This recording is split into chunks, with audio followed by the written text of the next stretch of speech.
Вітаємо! Представляємо вам універсальний калібратор зерна КБС Міні.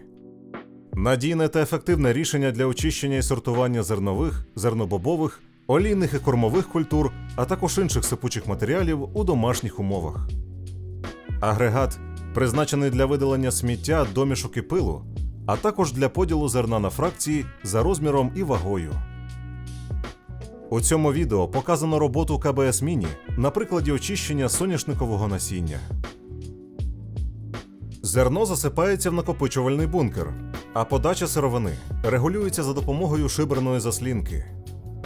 Під час первинного завантаження важливо плавно налаштовувати подачу насіння, щоб уникнути перевантаження вузлів агрегату.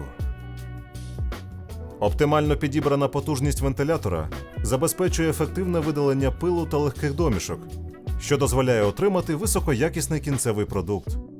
Для правильної роботи калібратора під час очищення та калібрування соняшникового насіння необхідно налаштувати решітний блок відповідно до рекомендованої комплектації сит. Продуктивність агрегату на зернових культурах становить до 300 кг на годину, що робить КБС Міні ідеальним вибором для домашнього використання. Фактична продуктивність залежить від типу сировини, її вологості та ступеня забруднення. Калібратор оснащений двома електродвигунами, вібростолом потужністю 110 Вт та двигуном повітряної сепарації 150 Вт. Агрегат працює від стандартної побутової мережі 220 вольт, що робить його зручним у використанні без потреби в промисловому підключенні. Очищення та сортування відбувається завдяки вбудованій системі провіювання та дворівневій ситовій системі. У базовій комплектації агрегат оснащений двома решетами, розміри форма отворів яких підбираються під тип сировини. За потреби можна замовити решета з іншими отворами та використовувати КБС Міні як універсальний агрегат для різних видів сировини.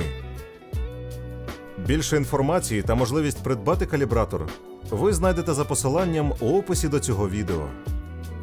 Підписуйтесь на наш канал, ставте вподобайку та слідкуйте за оновленнями. Дякуємо, що підтримуєте українського виробника.